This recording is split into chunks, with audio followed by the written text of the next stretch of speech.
I feel like we didn't have energetic rounds of applause because we're doing that one at a time. Me, I just need one round of applause. As we welcome Tomiwa Aladekomo, he's going to give us the opening remarks. He's the CEO of Cabal Media.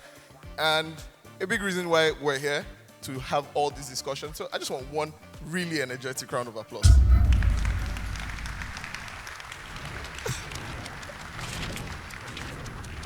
Good morning, everyone, and welcome to Moonshot by TechCabal.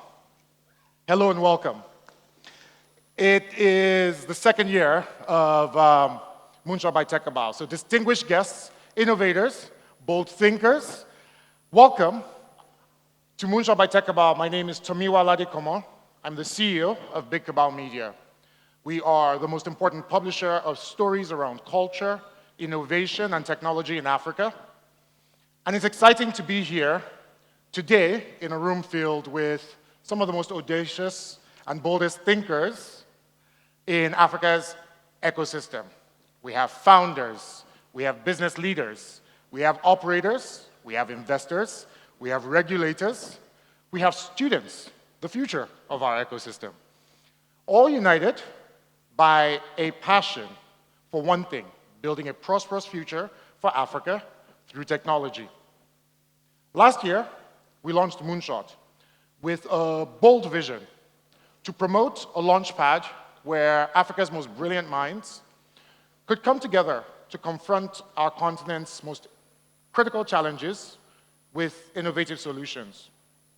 We talked about taking giant leaps, and we celebrated the fearless pioneers tackling real problems and pushing Africa's tech ecosystem to new heights. This year, we're flipping the script. We're talking not just about building for Africa, but building for the world. And this year's theme reflects the direction that our ecosystem is headed. Let's be real for a moment. It's no secret that building in Africa is challenging. It can sometimes feel like sprinting through quicksand. We have currency fluctuations. We sometimes have unpredictable regulation. We have fragmented markets. We have sky-high inflation. It's enough to test even the most resilient of whether sprinters or founders. And so we're building for the world because in the long run, building for Africa alone is not enough. It's not viable.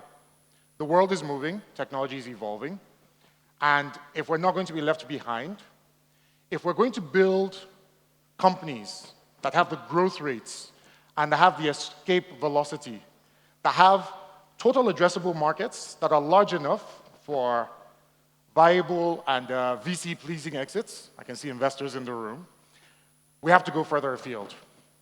While the continent has been the foundation of our innovation and of our entrepreneurial spirit, the challenges that we face here have made it clear that we must truly build for the world. Our mindset has to be totally global. Building off the funding downturn of 2023, macroeconomic challenges, 2024 started out as a bit of a challenging year. And founders have had to do the tricky dance of fortifying and diversifying their revenue while also stabilizing and localizing their costs. So if you've seen somebody, cutting a global USD-based expense and looking for a narrow alternative, or 1,000 founders that were doing that at the beginning of this year, that's why. Because earning in local currency while spending in foreign currency is unsustainable. And the funding downturn also means that if you're a local startup, you have to fund your growth from the market you operate in. And so year to date, the number of equity deals has halved. The value of investments across Africa has reduced by 31%. As central banks across the continent raise interest rates to combat inflation, in some markets, inflation is hitting 35, 40%. Debt is rarely a viable funding option. So 2023 was a year of layoffs, shutdowns, exits of multinationals. We saw some big tech enterprises leaving. And 2024 is interesting because it might be even tougher economically, but the startups that we have now that have survived to this point are tougher, they are sturdier, And I might even say that they're wilier. They're stronger at cash management. They're clearer-minded about the realities of the market in which they work. They understand that the opportunities they're chasing could be really global opportunities in the long term. They can be really monumental, especially when you think of those opportunities as global, but you have to thrive in the local markets long enough to access the full breadth of those opportunities. So when we think globally, we can transcend the limitations of our local markets. We can access larger markets. We can have more consistent infrastructure. We can find exits at global multiples.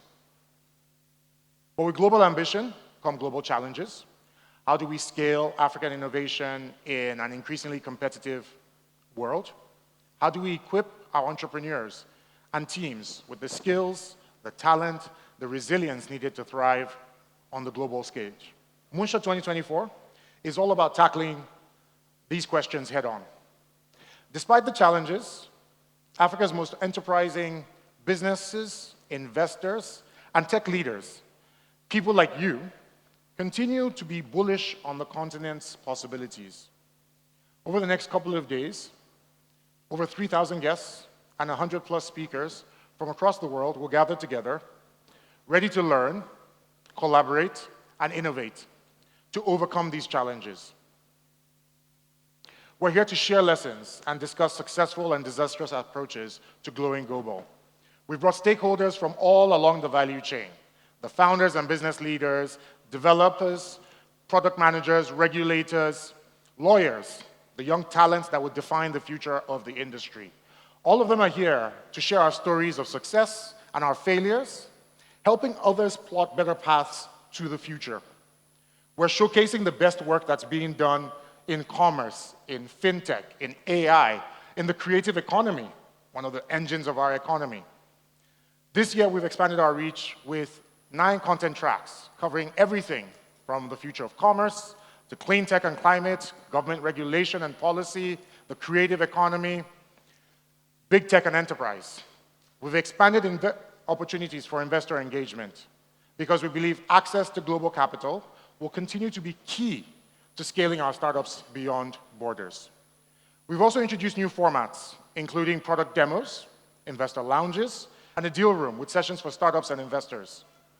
So go meet somebody who's going to fund, your next round. And we have roundtable, yes, we have roundtable discussions with key ministers and dignitaries from across Africa, country representatives from outside the continent to discuss trade and how we forge new partnerships. We're building a conference that we hope will not just be about talk, but one where real problems get tackled and we come out with actionable strategies, partnerships, investments, and market information that will change Africa and the world. We don't want to just have conversations about AI. We want you to witness it in real time. We want you to see the use cases, the people who are actually building things today. So there are going to be AI demos. It's a space where we hope you will connect, build, and launch something that becomes much bigger. Last year, the minister told us, be ambitious, be bold. And he's joining us again today to see how far we've gone on that journey. We hope that the next generation of African founders will find inspiration here. Policymakers will align with innovators on the way forward, and investors will meet the future unicorns of the continent. Innovation and growth are deeply tied to regulatory and government support. It's a thing that the ecosystem frequently does not pay enough attention to. We don't want to make that mistake, so today we've gathered key policymakers and stakeholders. Joining us at this year's Moonshot from Nigeria are the Honorable Minister of Communications, Innovation and Digital, Dr. Bosun Tijani. We also have joining us tomorrow for the Creative Economy session, the Honorable Minister of Arts, Culture and the Creative Economy, Anatu Musa Musawa. The Director General of NITDA, Kashifu Inuwa Abdullahi, is also joining us today. We are also honored to welcome ministers, representatives, and key stakeholders from Nigeria's partners across the globe, including the United States, the United Kingdom, France, Canada, the Netherlands, Sweden, Ireland, Ghana, Sierra Leone, Algeria, Egypt, Thank you all so much for taking the time to make the journey. We're honored that you've accepted our invitation, and we look forward to productive about growing digital trade within and beyond the continent. We've partnered with some of the trailblazers shaping Africa's tech ecosystem, companies that are showing that it's possible to build for the world and win in the digital economy globally today. Moonshot by TechCabal is proudly headlined by Sabi, which is Africa's leading provider of enabling infrastructure to power the distribution of goods and services. Their platform enables and empowers a broad ecosystem of users, allowing merchants, importers, exporters, distributors, and manufacturers to expand their capabilities. So if you need finance, if you need logistics, if you need to figure out how to really take your commerce, not just on the continent, but globally, Sabi's technology rails will allow you to do that. We're grateful to our platform sponsors, 54 Collective, Raynest, Sparkle, Quidax, Meta, and Tramango. Their investments and solutions are essential to the challenge of getting African startups global. They're building the rails that will allow us to open bank accounts, to trade with the world. You'll hear from their various leaders in sessions over the next 2 days. Our program partner on startup expansion, CC Hub, will showcase their work with startups in the creative economy and beyond. We'd also like to thank our gold and silver sponsors and the exhibitors at this conference. Please take some time to walk around the exhibition, to visit their booths, and to learn about the work that they're doing. They are the backbone of our ecosystem. We have a stellar lineup of speakers and discussions. As we embark on the Moonshot journey, please immerse yourself in every activity. Meet the investors, go to the deal rooms, check out the exhibitions, check out the demos. We hope that this is a productive set of days for you. We've also put together some off-conference activities as there are visitors from all around the world. And so there's an ecosystem tour. There are office hours for founders. We have workshop sessions for tech professionals and enthusiasts. We've also created sessions for young people coming into technology. So on Friday, they'll be able to visit some of the sessions that are training the future of our ecosystem. We've made sure to curate a truly impactful Moonshot experience for you all. Please enjoy it. I want to leave you with this. Moonshots aren't just about aiming for the stars. They're about daring to believe that the impossible can be possible. As an ecosystem, we've seen it happen. When CC Hub and a bunch of young guys and women started this ecosystem, nobody knew how far we would go. And so we know it's possible and that we can get even further than we've come. We've not come this far just to come this far. There's a lot of growth to come. And that's why we're here. We believe in Africa's ability to create not just for Africa, but for the world. So let's dream big, let's innovate fiercely, and let's take off together. On behalf of TechCabal, a publication that reaches over 40 million people monthly, with actionable information on the impact and on the business of technology in Africa. On behalf of TechCabal Insights, our data and research unit, which provides data, intelligence, and strategy to anyone interested in Africa's digital economy. And on behalf of Big Cabal Media, parent company to both of those, I'd like to welcome you all to Moonshot 2024. Thank you very much.